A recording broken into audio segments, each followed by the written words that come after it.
Ang mga langga, hipon, dairy cream, ating bawang, yung ating Sprite. Yan po ang ilalagay natin sa ating butter shrimp. At isunod naman natin yung ating ampalaya, sibuyas, kamatis, bawang at saka itlog. Ayan po ang ating ipanimpla sa kanila. Nakahanda na rin po asin at asukal. Yung talbos naman ay parang gagawin natin atsara. So yung mga langga, alisin, di ko napansin pala. Meron pala tayo nasama na mga may damage na mga ano no, mga dahon. Ayun mga langga, no? Ikwento ko sa inyo kung anong nangyari sa palengke, kung bakit ito ang nabili kong ulam para kay daddy mga langga.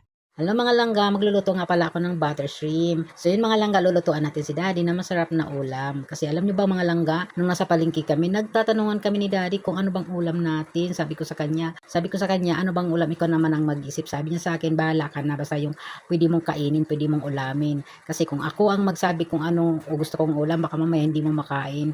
Kaya naisip ko naman, sige yung ano na lang, yung tinatawag na boneless na bangus. Sabi niya sa akin, eh baka hindi pwede sa'yo yun kasi prituin nga. Sabi ko, punasan ko na lang siya ng maigi ng tissue para malis talaga yung pinakamantika niya. So yun, sabi ko sa kanya, pupunta na ako ng palengke, bibili na ako ng ulam natin. So yun, pagdating dun sa palengke mga langga, wala man ako nakitaan na boneless na bangus, ng daing. Kaya ang naisip ko na lang, ay bilang ko na lang siya ng hipon, no? So yun, bumili ako ng hipon mga langga na halagang 1/4 ang nakita ko doon. Parang tamang-tama ito para kay daddy, sabi kong ganon.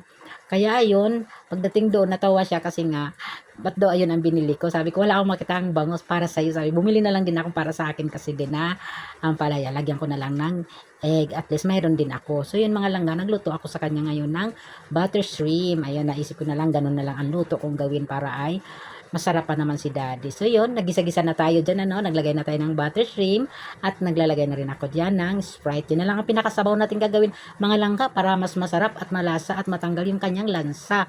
Yun talaga ang pinakadabis dyan na luto na may Sprite. So yun mga langga, pagkatapos naman yan mga langga ay naglalagay naman ako dyan ng tomato sauce. Pagkatapos natin pakuluan ng ating butter shrimp. So yun mga langga, pagkalipas ng ilang minuto at binuksan ko na siya at minimikos-mikos ko muna bago tayo naglagay ng tomato sauce. Ayan. Ang ating nilagay diyang tomato sauce ay brand ng Del Monte mga langga.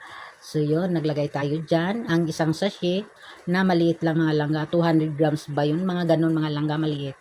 So yun, kunting halo. At naglalagay rin pala ako dyan ng tomato paste kasi meron akong natira sa rep na kapiranggot na lang din pero nilagay ko na kasi sayang para dagdag rin lapot sa ating sabaw sa ating shrimp.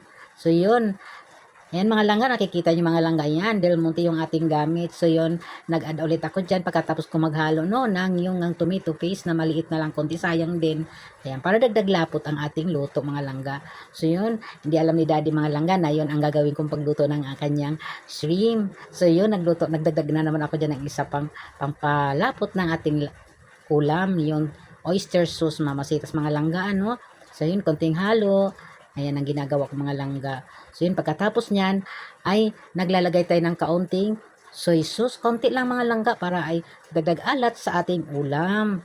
Ayan, konting halo. Sabay naglalagay rin ako dyan ng konting asin. Ayan, konti lang asin langga. Ayan, para may konting lasa na ang ating niluto at konting asukal, no? Hindi na ako naglalagay dyan ng mga seasoning ng ibang pampalasa langga.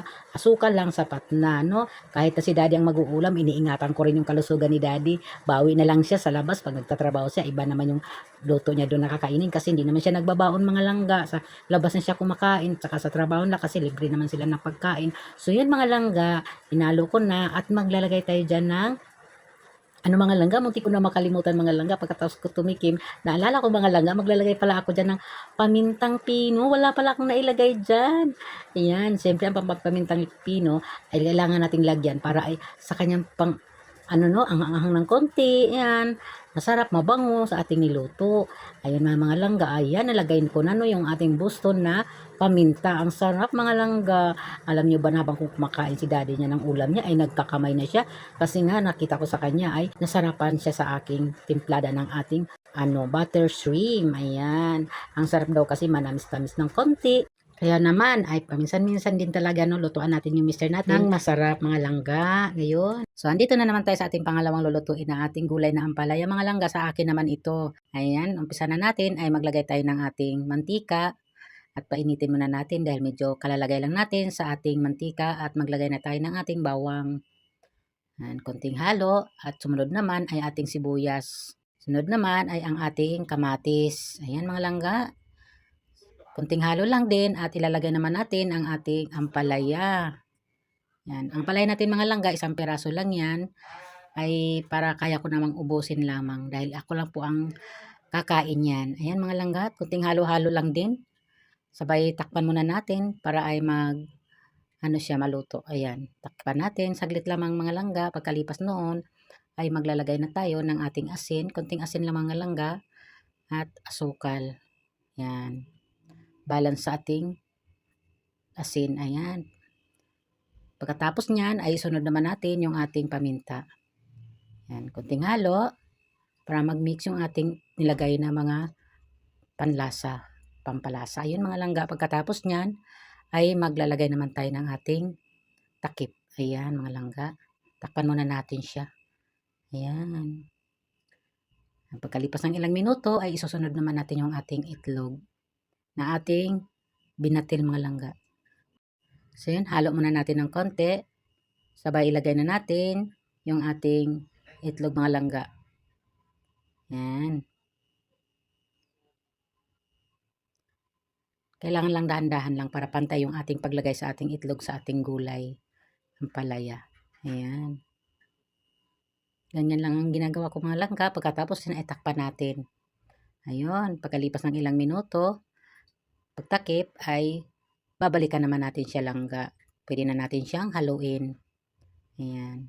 Habang di po naluto yung ating ampalaya, ay huwag natin sige ang halo, no?